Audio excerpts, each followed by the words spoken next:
Mo ni siya resulta guys sa atong experiment nga i-crossbreed ang Shamo ngadto sa Bantam Chinese Silkie.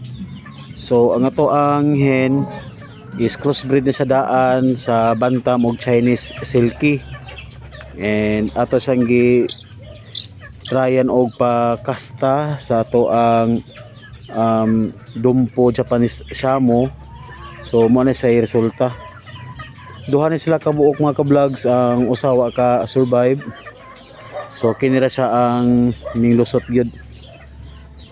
So ayahang ulo liwat kaysa sa Shamo, so lapad hasta ngiyahang tapay. No, yung tapay, kung makita niyo yung tapay. So sa kuha na siya kanang tapaya, sa Shamo na siya sa yang ilong.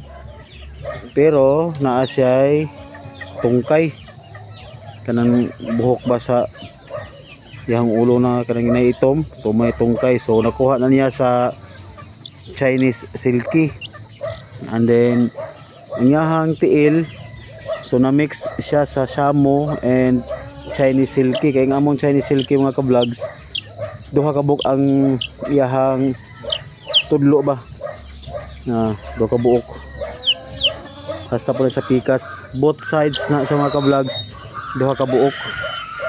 So manotice niyo pero dili na siya black meat.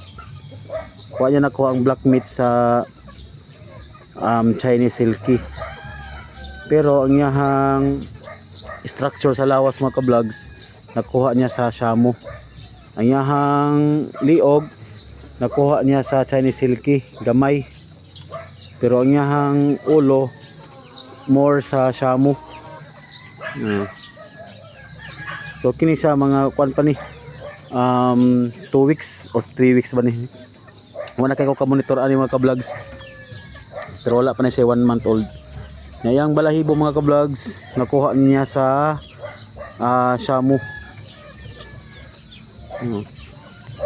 So mo ni siya ang iyahang, mo ni ato ang experiment. So wala ko ni siya gipadayon mga ka-vlogs, kay ako pa ning giobserbahan kung okay ba.